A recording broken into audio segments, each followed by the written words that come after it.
राधे राधे सभी भक्तजनों को स्वागत है हमारे YouTube चैनल DBG ननाखेड़ा भजन संध्या में। आपसे अनुरोध है जो भी वीडियो आपके पास आती हैं वो पूरी देखें और यदि आपको पसंद आए तो आप लाइक और कमेंट करें और इसके साथ साथ आप इस चैनल को सब्सक्राइब करें और बेल आइकन घंटी दबाना जरूरी है जिससे कि आपको नए नए हमारे प्रोग्राम मिल सके। धन्यवाद। मन महेश पे मस्त हुआ तो फिर रमेश पे क्यों डोले।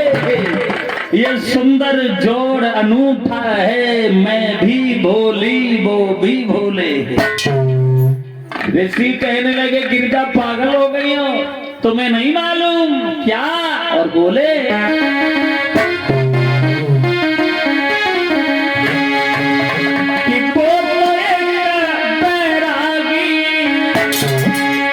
साथ शादी करने का हिसाब बना रही हो, हमें पूछो कि वो तो एक बैरागी और साथ क्या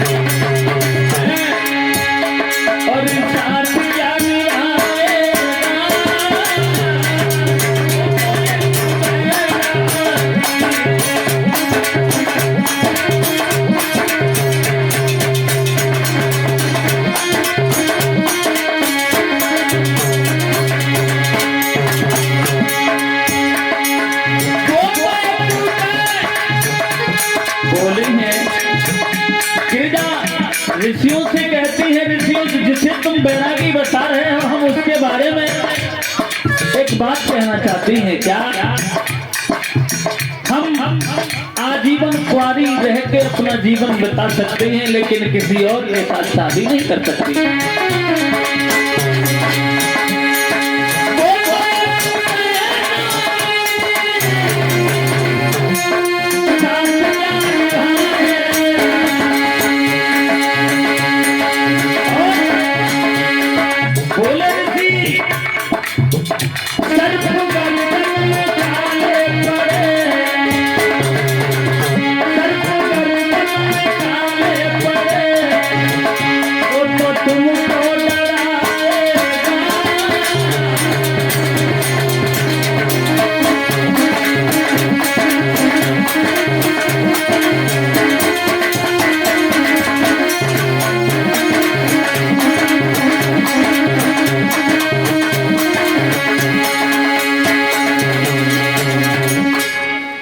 ऋषि कहने लगे किसी और के साथ शादी कर लीजिए। उन्होंने तो कामदेव को भी भस्म कर दिया।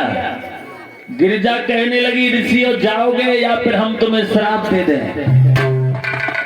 तो ऋषि कहने लगे हम तो गिरिजा तुम्हारी जांच करने आए थे, हमें भगवान शंकर ने ही भेजा है। आज वो ऋषि वहां से वापस जाते हैं, शंकर जी को जाके बताया है भगवान वो लड़की तुम्हारे नाम का ही भजन कर रही है। एक बात और भी बता दें सज्जनों, गिरिजा ने जो भगवान शंकर के साथ शादी करने का जो भजन किया था, शादी करने को जो भजन किया है वो एक दो दिन नहीं किया। कितने दिन किया था? लगातार 44,000 वर्ष तक। कितने दिन? 44,000 वर्ष तक। इधर देव ऋषि नारद हिमाचल के यहाँ गए हैं और जो गिरिजा भगवान का भजन कर रही थी उन्हें घर पे बुलाया गया है। आज देव ऋषि नारद भगवान शंकर और गिरिजा के विवाह में बीच वाले बने हैं। बीच वाले कौन होते हैं? बिचपति, बिचौल या अनेकों नाम दिए गए हैं। इधर जब भगवान शंकर का विवाह गिरिजा के साथ तय हो जाता है और वो डेट निश्चित हो गई है, देखिए हमारे पास 50 रुपए भिजवा रहे हैं। परीक्षित जी, भगवान शंकर का विवाह पार्वती के साथ जब तय हो जाता है भगवान शंकर इधर बारात की तैयारियां में लगे हैं। और जब बारात की तैयारियों में लगे हैं तो देखिए भगवान शंकर के यहाँ कोई रहने का ढंग तो था नहीं और न कोई साधन था भक्तजनों।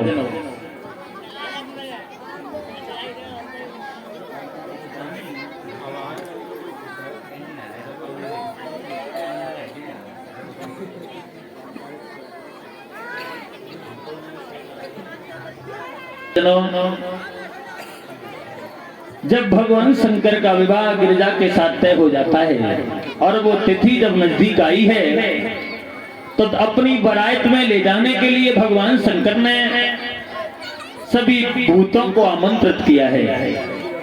कैलाश पर्वत पर खड़े होकर आवाज लगाई और जब आवाज लगाई तो दुनिया का भूत एकत्रित हो गया।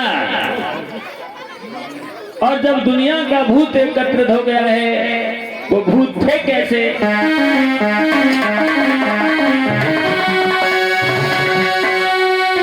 कोई लुंड बिना, कोई और कोई बीसियों रुंड मुंड धारे और कोई हाथ बिना, कोई पैर बिना, कोई बीसियों हाथ बिना।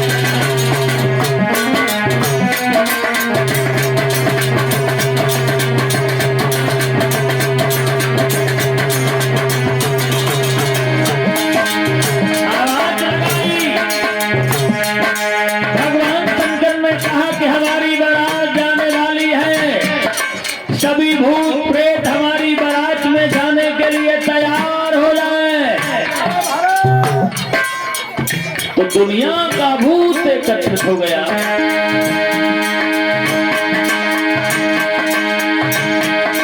कोई रुंड बिना, कोई मुंड बिना,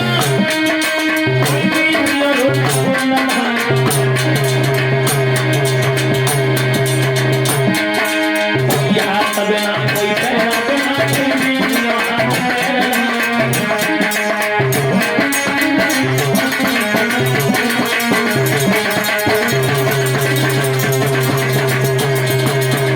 दुनिया का भूत एकत्रित हो गया। सज्जनों, वो भूत थे कैसे? किसी के सिर पे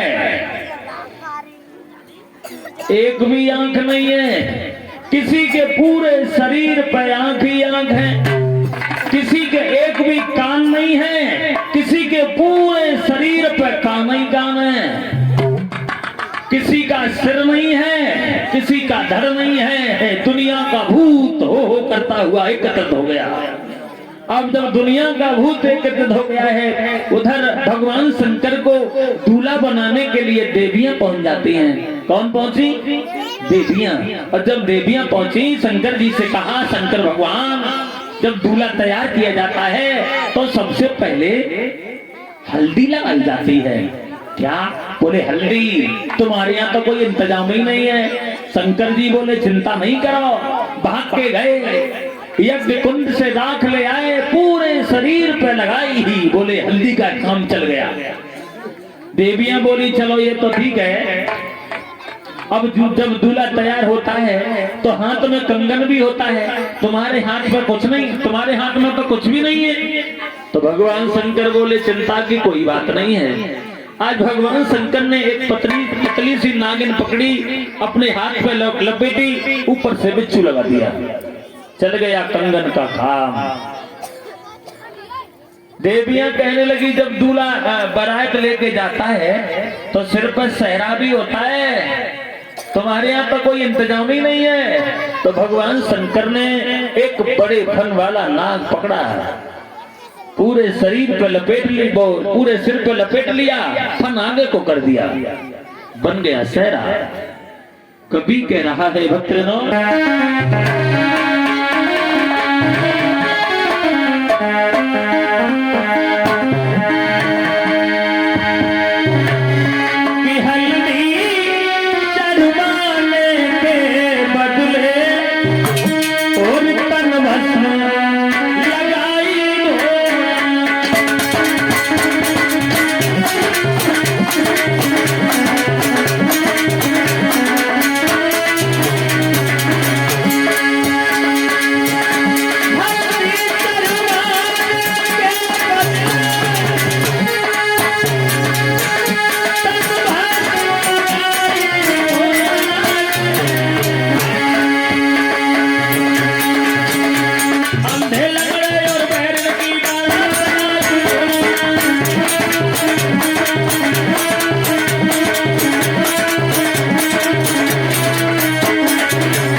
हल्दी के बदले भगवान शंकर ने पूरे शरीर पे भस्म लगाई।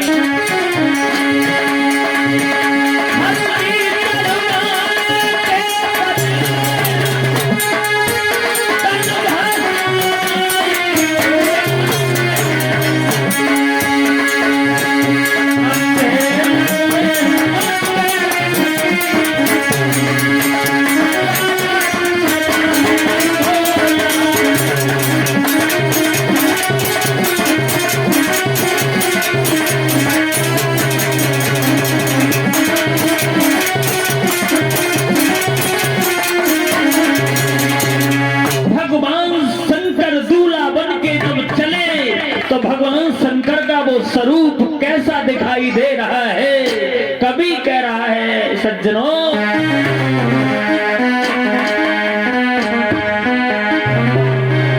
कि सर्पों का सहरा सुहाना लगता है और भूतों का तो दिल दीवाना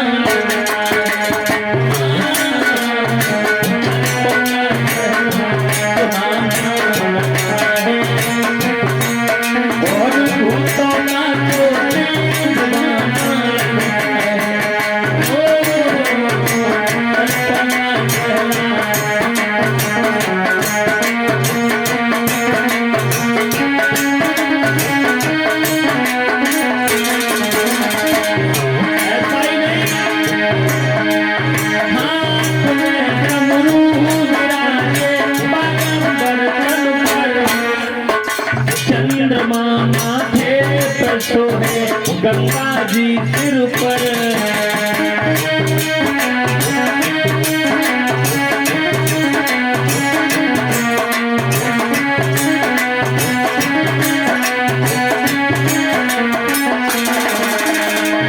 भगवान शंकर का वो स्वरूप, हाथ में डमरू विराजे बागंबर तन पर, चंद्रमा माथे पर सोहे गंगा जी सिर पर। अरे मानो बंदोबस्त पुराना लगता है, अरे मानो बंदोबस्त पुराना लगता है, अरे भूतों का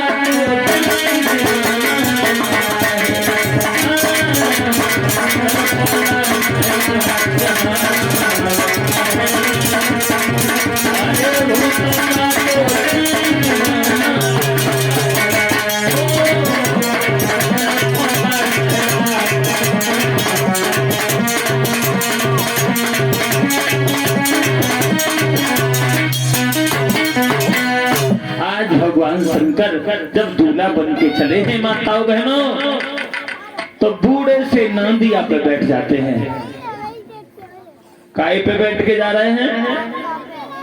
एक नांदिया पे। अब आगे आगे भोले बाबा, पीछे पीछे दुनिया का भूत हो करता हुआ जा रहा है। और जब भगवान शंकर पीछे घूम के देखते हैं तो भूत सभी शांत हो जाते हैं, और जब आगे देखते हैं तो भूत फिर चिल्लाना शुरू हो जाते हैं। भगवान शंकर ने देखा अब ऐसा बनेगा नहीं, तो भगवान शंकर ने अपना मुंह पीछे को कर लिया, बैल की पूंछ को पकड़ के बैठ गए। बैल से भी ज्यादा सुंदर लग रहे थे, अब और ज्यादा सुंदर लगने लगे। आगे भगवान शंकर जा रहे हैं, पीछे पीछे सभी भूत प्रेत जा रहे हैं। और जब भोले बाबा की बारात हिमाचल नगरी में पहुंची, कहां पहुंची? बच्चे तो फिर भी समझदार हैं, ध्यान से सुन रहे हैं, ध्यान देना भक्तजनों। हिमाचल नगरी में जब भोले बाबा की बारात पहुंच जाती है, इधर मैना आरती का थाल तैयार कर रही हैं। इधर गिरजा की सहेलियों ने सुना कि गिरजा की बारात आ गई। एक बोली चलो चल के देखते हैं दूल्हा कैसा है। अब गिरजा की सहेली बारात की ओर जब बढ़ी तो बारात के पास पहुंच नहीं पाई। क्या देखा कि दुनिया का भूत हिमाचल नगरी में प्रवेश कर गया। अब गिरजा की साथ की सहेलियां गिरती जाएं, भजती जाएं, गिरती जाएं, भजती जाएं, पछाड़ खा के अपनी माँ से कहा मैया दरवाजा बंद कर दो। हमें तो ऐसा लगता है कि दुनिया का भूत आज हमारे नगर में प्रवेश कर गया। अगर एक भी भूत हमारे घर में घुस गया तो जिंदा नहीं छोड़ेगा। वो दूल्हा उला नहीं, हमें तो ऐसा लगता है पूरा गैस का चूल्हा है। एक गिरजा की सखी भाजी और गिरजा की माँ के पास पहुंची और बोली मैया तुमने तो गिरजा का भाग्य फोड़ दिया, किस्मत फोड़ दी, क्या हुआ? तो बोली तुम्हें नहीं मालूम,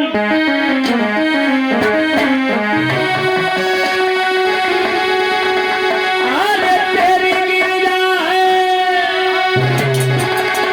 नादानी और पढ़ना बिल्कुल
गिरजा की सहेली कहने लगी माँ तुमने तो गिरजा का नसीब ही छोड़ दिया। अरे वो ज्यादा दिन जिंदा रहेगा, महीना 2 महीना, खूब खिंच गया तो 6 महीना, ज्यादा से ज्यादा नहीं चलेगा। वो देखिए मैना जो आरती का थाल सजा रही थी वो तो एक तरफ रख दिया।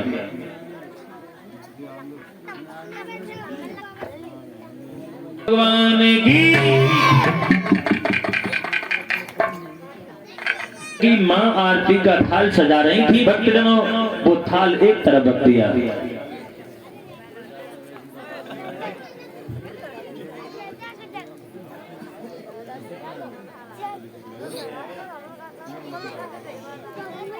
ध्यान रखना भक्तजनों, गिरजा की माँ ने अपने पति से एक बात कही है, अब हमें अपनी बेटी का विवाह शंकर जी के साथ नहीं करना है। नारद से कह दो वो बारात वापस ले जाए। और जब हिमाचल ने देखा कि लगता है बात बिगड़ने वाली है तो देवऋषि नारद के पास पहुंचे हैं और कहा नारद जी हमारी पत्नी नाराज हो गई, लगता है अब शादी बड़ी मुश्किल से हो पाएगी। तो देवऋषि नारद आज मैना के पास गए हैं। मैना कहने लगी नारद हमारी ये समझ में नहीं आता तुमने कौन से जन्म के दाव निकाले हैं जो हमारी बेटी का विवाह भगवान शंकर से करा रहे हो। हम अपनी बेटी का विवाह शंकर जी के साथ बिल्कुल नहीं करेंगे, अपनी बारात वापस ले जाओ। नारद कहने लगे शादी नहीं करोगी? बोले बिल्कुल नहीं। नहीं करोगी ना? नहीं करनी। तो हम एक बात कहना चाहते हैं। क्या कहना चाहते हो? हम तुम्हारी हमारी कोई बात तो सुनना नहीं चाहते। कुछ कहना है? क्या कहना है? शादी के बारे में नहीं कहोगे? नारद कहने लगे किसकी शादी, कैसी शादी? जिंदगी हो गई भटकते भटकते, अपनी शादी कर नहीं पाए, दूसरे की शादी क्या कराएंगे? कुछ कहना है? क्या कहना है? बोलिए, लेकिन शादी के बारे में नहीं कहोगे। नारद बोले बिल्कुल नहीं। तो बोले हैं देवर्षि नारद,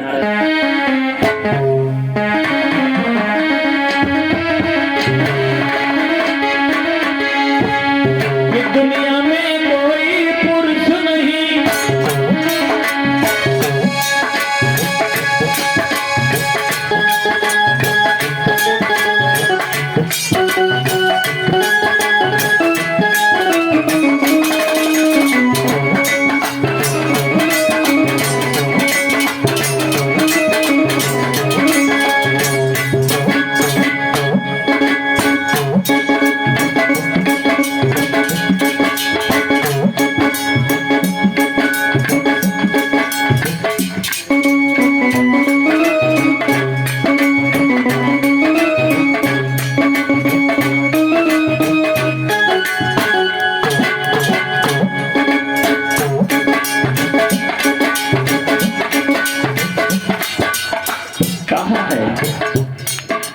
देवर्षि नारद ने।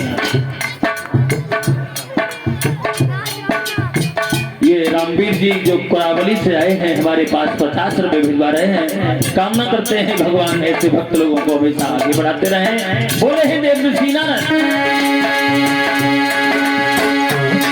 दुनिया में कोई पुरुष नहीं, पुरुष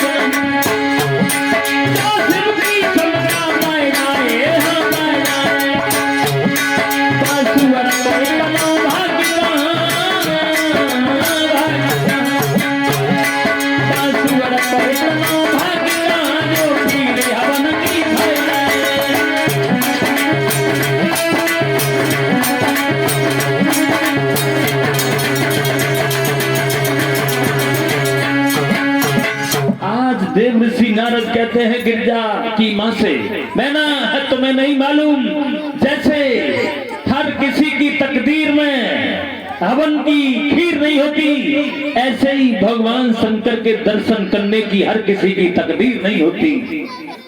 तुम एक बात बताओ, ये तुम मना कर रही हो या तुम्हारी बेटी भी मना कर रही है शादी करने से? मैना कहने लगी जब हम मना कर रहे हैं तो हमारी बेटी काहे को मना नहीं करेगी, वो पहले मना करेगी। तो नारद बोले एक बार पूछ के तो आओ।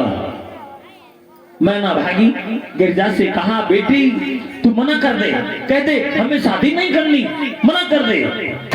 गिरजा कहने लगी मैया तुम्हें नहीं मालूम है,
नहीं 44,000 वर्ष तक भजन किया है मैया।